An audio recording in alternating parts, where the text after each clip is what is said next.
दोस्तों, साल 2023 में धनतेरस कब है? धनतेरस पूजा का शुभ मुहूर्त क्या है एवं धनतेरस में नई वस्तुएं खरीदने का शुभ मुहूर्त क्या है, ये सारे जानकारी आज के इस वीडियो में बताऊंगा, तो इस वीडियो को अपने फायदे के लिए पूरा जरूर देखना। दोस्तों, हर साल कार्तिक माह कृष्ण पक्ष की त्रयोदशी तिथि को धनतेरस मनाया जाता है। पंचांग के अनुसार इस साल 10 नवंबर 2020 को दोपहर 12:35 से धनतेरस की शुरुआत होगी और 11 नवंबर 2022 को दोपहर 1:57 पर इसका समापन होगा। धनतेरस पर पूजा का शुभ मुहूर्त शाम 6:20 से शुरू होगा, जो कि रात 8:20 तक रहेगा। त्रयोदशी तिथि प्रारंभ 10 नवंबर 2030 को दोपहर 12:35 में शुरू होगा, जो कि अगले दिन 11 नवंबर 2030 को 1:57 में समाप्त होगा। दोस्तों, धनतेरस पर खरीदारी का शुभ समय है। धनतेरस पर सोने, चांदी और बर्तन या घर का कोई भी सामान खरीदने का शुभ मुहूर्त है दोपहर 2:35 से शाम 6:40 तक रहेगा। अगर आप इस दिन खरीदारी नहीं कर पाते तो आप अगले दिन यानी 11 नवंबर को दोपहर 1:56 तक खरीदारी कर सकते हैं, क्योंकि धनतेरस तिथि अगले दिन दोपहर तक रहेगी। दोस्तों, अब आइए जानते हैं कि धनतेरस के दिन हमें कौन कौन सी वस्तुएं खरीदना चाहिए। दोस्तों, ये जानकारी बताने से पहले आप सभी दर्शकों से छोटी सी प्रार्थना है।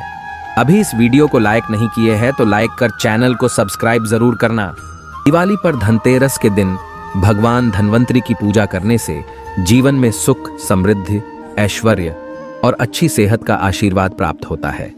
साथ ही इस दिन खरीदारी करना भी बहुत शुभ माना जाता है। धनतेरस के दिन हर तरह के शुभ कार्य प्रारंभ किए जा सकते हैं। इस दिन विशेष रूप से सोना और चांदी के आभूषण, नए बर्तन आदि खरीदे जाते हैं। धनतेरस के दिन इस प्रकार के विशेष चीजें खरीदने पर मां लक्ष्मी जी का आशीर्वाद मिलता है। ऐसी मान्यता है कि धनतेरस के दिन हम जिस भी वस्तु की खरीदारी करके लाते हैं उसमें 13 गुना की वृद्धि होती है। इसलिए आपको ध्यान रखना है कि कोई भी ऐसी गलती ना करें, ऐसी वस्तु खरीद कर ना लाएं जिससे कि अशुभता आ जाए। धनतेरस के दिन ये चीजें कौन सी है? खासकर मैं आज की वीडियो में आपको बताऊंगा कि आपको इन 13 विशेष चीजों में से आपको कुछ न कुछ वस्तुएं खरीदनी ही चाहिए। अगर आप सभी 13 वस्तु ना खरीद पाए तो इनमें से जो भी आपकी सामर्थ्य वह वस्तु आप घर पर खरीद कर ला सकते हैं। धनतेरस के दिन मां लक्ष्मी जी, कुबेर देवता और धन्वंतरी भगवान की पूजा करने से घर हमेशा धन धान्य, सुख सुविधा और वैभव से भरा रहता है। धनतेरस के दिन जो लोग सोने चांदी से बने हुए आभूषण या सोना चांदी ना खरीद पाए, उन्हें भी ऐसी कुछ चीजें अवश्य ही खरीदनी चाहिए। सबसे पहले वस्तु है झाड़ू। धनतेरस के दिन नई झाड़ू खरीदना बहुत शुभ माना जाता है। झाड़ू को मां लक्ष्मी जी का प्रतीक माना जाता है और ऐसा माना जाता है कि नई झाड़ू से धनतेरस के दिन पहले पूजा करके फिर उसका प्रयोग करने से घर की सारी नकारात्मक ऊर्जा दूर हो जाती है और घर में सुख समृद्धि का वास हो जाता है। अगर हो सके समर्थ हो तो धनतेरस के दिन एक झाड़ू का गुप्त दान करना चाहिए। इसे आप मंदिर में किसी चौराहे पर या ऐसी जगह पर जहां से कोई भी जरूरतमंद व्यक्ति इस झाड़ू को उठाकर ले जाए, वहां पर आपको रख देना चाहिए। दूसरी वस्तु है साबुत धनिया। धनतेरस के दिन आप कुछ लेकर आए या ना आए, साबुत धनिया तो हर कोई ला सकता है। साबुत धनिया लाकर दिवाली के दिन उसे पूजा करने के बाद अपने ही घर में क्यारी में गमले में डालना चाहिए और ऐसा करने से कहा जाता है कि घर में आपके जो भी धन है, जो भी आए हैं, उसमें बरकत होने लगती है। अगर आए दिन अनावश्यक रूप से खर्चे होते हो तो उसमें भी रोक लग जाती है। इस दिन नमक भी खरीद कर लानी चाहिए। नमक अगर आप देलही वाला लाते हैं तो और भी शुभ है, लेकिन आजकल देलही वाला नमक मिलना हर जगह पॉसिबल नहीं होता है, तो आप जो भी नमक आपको मिल पाता हो वह नमक आप इस दिन घर पर लेकर आए। धनतेरस से लेकर दीपावली के अगले दिन गोवर्धन और भाई दूज तक आप इसी नमक का प्रयोग करें और इन 5 दिनों तक लगातार आपको नमक का पोछा भी घर में लगाना चाहिए। ऐसा करने से दरिद्रता दूर हो जाती है और घर से नकारात्मक ऊर्जा भी दूर हो जाती है। चौथी वस्तु जो आपको घर पर लानी चाहिए वह है गोमती चक्र। कहते हैं कि जिस घर में गोमती चक्र होता है वहां सुख, सौभाग्य और समृद्धि की वृद्धि होती है। गोमती चक्र घर पर रखने से वास्तु दोष भी दूर हो जाता है और घर परिवार में किसी भी सदस्य में आत्मविश्वास की कमी हो तो धनतेरस के दिन गोमती चक्र लाकर उनके हाथ से पूजा करवाकर फिर बाद में आपको इन गोमती चक्र को अपने मंदिर में या फिर धन रखने के स्थान पर आपको रख देना चाहिए। ऐसा करने से जो भी संबंधित परेशानी है वह दूर हो जाती है। आपको ये सारी वस्तुएं मार्केट में पूजा वाली दुकान में बहुत आसानी से मिल जाएंगी। 5वीं वस्तुएं हैं कौड़ियां। कौड़ियां आपको सफेद, भूरी, पीलियां, चितकबरी मिल जाएंगे। लेकिन आपको जो कौड़ियां लानी है वह या तो सफेद लेकर आए या फिर पीले रंग की कौड़ियां लेकर आए। कहते हैं जिस घर में कौड़ियां होती हैं वहां पर मां लक्ष्मी जी हमेशा वास करती हैं। कौड़ियां लक्ष्मी जी को आकर्षित करती हैं।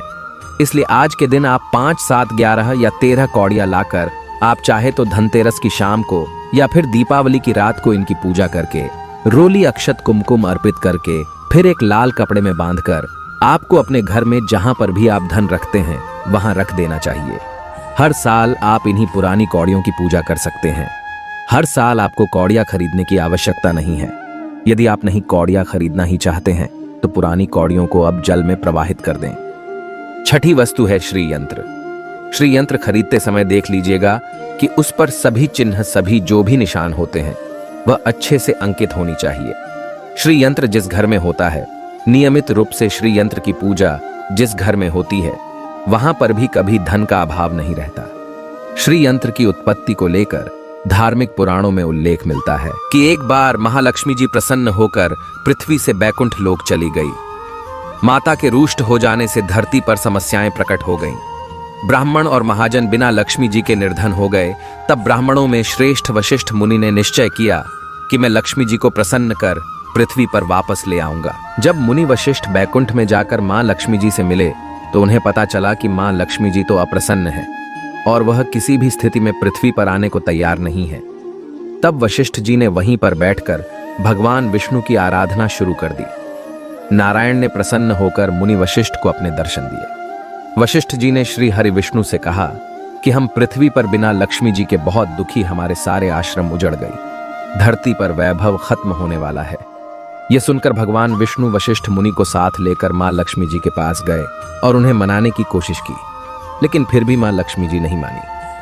तब उन्होंने कहा कि मैं किसी भी स्थिति में पृथ्वी पर वापस जाने को तैयार ही नहीं हूं। जब चारों दिशाओं में मां लक्ष्मी जी के पृथ्वी पर वापस न आने की बात फैल गई, तब देवताओं की गुरु बृहस्पति जी ने एक युक्ति सुझाई। उन्होंने कहा कि अब श्री यंत्र साधना ही एकमात्र उपाय बचा है जिससे मां लक्ष्मी जी को धरती पर आना ही पड़ेगा। गुरु बृहस्पति जी के निर्देशों से श्री हरि ने धातु पर श्री यंत्र का निर्माण किया और उसे मंत्र सिद्ध प्राण प्रतिष्ठा युक्त करते हुए दीपावली के 2 दिन पूर्व धन त्रयोदशी को श्री यंत्र पर स्थापित करके विधि विधान से उसका पूजन किया। पूजन समाप्त होते होते माता लक्ष्मी जी को वहां आना ही पड़ा और वे बोली कि मैं किसी भी स्थिति में यहां आने के लिए तैयार नहीं थी। यह मेरा प्रण था, परंतु बृहस्पति जी की युक्ति से मुझे आना ही पड़ा। श्री यंत्र मेरा आधार है और इसी में मेरी आत्मा भी बसती है। यही कारण है कि धनतेरस के दिन श्री यंत्र खरीदना चाहिए और अपने घर में स्थापित करना चाहिए। 7वीं वस्तु है 7 मुखी रुद्राक्ष की माला या फिर 7 मुखी रुद्राक्ष। अगर आप धनतेरस के दिन 7 मुखी रुद्राक्ष को घर पर लाते हैं और फिर उसकी विधि विधान से पूजा करते हैं या भगवान शिव की पूजा में आप इस रुद्राक्ष को प्रयोग करते हैं, किसी भी मंत्र का जाप करते हैं, तो उससे भी आपके घर में कभी परेशानी नहीं आती। किसी प्रकार का कोई अकाल मृत्यु का भय नहीं रहता, क्योंकि दीपावली दीपों का त्योहार होता है और इस दिन अपने घर में अपने सामर्थ्य के अनुसार दीपक जलाए जाते हैं। धनतेरस के दिन भी दीप जलाने चाहिए। अगर आप चाहते हैं आपके घर में साक्षात मां लक्ष्मी जी का वास सदा बना रहे, पूरे वर्ष भर आपके घर में धन की कोई कमी ना रहे, आपको कभी कर्ज लेने की नौबत ना आए, तो ऐसे में धनतेरस की शाम को आप 13 दीपक घर के अंदर और 13 दीपक घर के बाहर जलाएं। ऐसा करने से भी मां लक्ष्मी जी का आशीर्वाद प्राप्त होता है। और धनतेरस के दिन 8वीं जो वस्तु है वह आपको मिट्टी के दीपक जरूर खरीद कर लानी चाहिए। मिट्टी के दीपक आप अपनी सामर्थ्य के अनुसार खरीद कर ला सकते हैं। अगर हो सके तो किसी जरूरतमंद को, जहां पर धन का अभाव हो, ऐसे घर में आप मिट्टी के दीपक का तेल सहित और बाती रुई सहित दान भी कर सकते हैं। 9वीं वस्तु है जो आपको खरीद कर लानी चाहिए, वो है लक्ष्मी जी और गणेश जी की मूर्ति। वैसे तो मिट्टी की मूर्ति ही घर पर लाना शुभ होता है, लेकिन यदि आप मिट्टी की मूर्ति ना लाना चाहे तो धातु की मूर्ति, जैसे कि आप चांदी की, सोने की, पीतल की मूर्ति भी घर पर ला सकते हैं। अगर आपके पास पहले से ही मूर्तियां हैं तो आज जरूरी नहीं है कि हर दीपावली पर मूर्ति खरीदी धातु की मूर्तियां हैं तो हर साल आप मूर्ति ना खरीदें, लेकिन मिट्टी की मूर्ति है तो उनका विसर्जन कर आपको धनतेरस के दिन नई मूर्तियां लाकर उनकी पूजा विधि विधान से करनी चाहिए। धनतेरस के दिन खरीदी गई नई मूर्तियों की पूजा आपको दीपावली की शाम को करनी चाहिए। धनतेरस के दिन आप भगवान गणेश और माता लक्ष्मी जी की जो मूर्ति खरीदी वह खरीदते समय यह ध्यान रखें कि दोनों मूर्ति अलग अलग होनी चाहिए और दोनों ही मूर्ति में भगवान गणेश और लक्ष्मी जी बैठी हुई मुद्रा में हो। खड़ी हुई मुद्रा में लाई गई जो मूर्तियां होती हैं वह उग्र स्वभाव की और चंचल मानी जाती हैं। अगर आप खड़ी मुद्रा वाली मूर्तियां लेकर आते हैं तो ऐसे में धन का भाव आपके घर में लगातार बना रह सकता है और आपको ध्यान रखना है कि जो मूर्ति आप लेकर आए वह कहीं से भी खंडित ना हो, टूटी भी ना हो। गणेश की प्रतिमा खरीदते समय ध्यान रखें कि उनकी जो सूंड है वह बाईं तरफ मुड़ी हुई हो और उनका वाहन मूषक भी उस मूर्ति में जरूर बना हो और भगवान गणेश के हाथ में लड्डू या मोदक भी होना चाहिए और लक्ष्मी जी की जो मूर्ति है वह कमल के फूल पर विराजित होनी चाहिए और उनके हाथ में सिक्के हो या फिर सिक्के गिरने वाली अवस्था में हो। ऐसी मूर्तियां घर पर लाना बहुत शुभ होता है। बहुत से लोग आज के दिन उल्लू पर विराजमान मूर्ति या फिर तस्वीर घर पर लेकर आते हैं, लेकिन आपको हाथी या फिर कमल के फूल पर विराजमान लक्ष्मी जी की मूर्ति या तस्वीर ही घर पर लानी चाहिए। कभी भी प्लास्टिक ऑन ऑफ पेरिस, जिसे पीओपी कहते हैं, प्लास्टिक की मूर्तियां इस दिन नहीं खरीदनी चाहिए और ना ही पूजा में उनका प्रयोग करना चाहिए। आप केवल मिट्टी की या फिर धातु की मूर्ति ही लेकर आए। अष्ट धातु की मूर्ति भी आप ला सकते हैं, लेकिन नए बर्तनों में भी आपको यह ध्यान रखना है कि आज के दिन यदि आप पीतल के बर्तन खरीद कर लाते हैं तो वह ज्यादा शुभ होते हैं। आप पुरानी टूटी पर बर्तनों को बदलकर भी नहीं, बर्तन घर पर खरीद कर ला सकते हैं। जिसकी यदि सामर्थ्य बर्तन खरीदने की ना हो तो उन्हें आज के दिन केवल पूजा से संबंधित जो भी सामग्री है वह खरीद कर घर आने चाहिए। ऐसा करने से भी आपको धन, कुबेर, भगवान और मां लक्ष्मी जी का आशीर्वाद प्राप्त होता है। जिसकी अगर सामर्थ्य हो तो वह अपनी सामर्थ्य के अनुसार इस दिन कुछ भी चाहे वह खरीद सकता है, लेकिन बर्तनों में आपको लोहे के बर्तन इस दिन भूल से भी नहीं खरीदनी चाहिए। लोहे के बर्तन खरीदने से एक तो शनि दोष सकता है। शनि ग्रह से संबंधित परेशानियां आपके जीवन में, आपकी कुंडली में, घर परिवार में आ सकती हैं और राहु केतु ग्रह भी बलवान हो जाते हैं।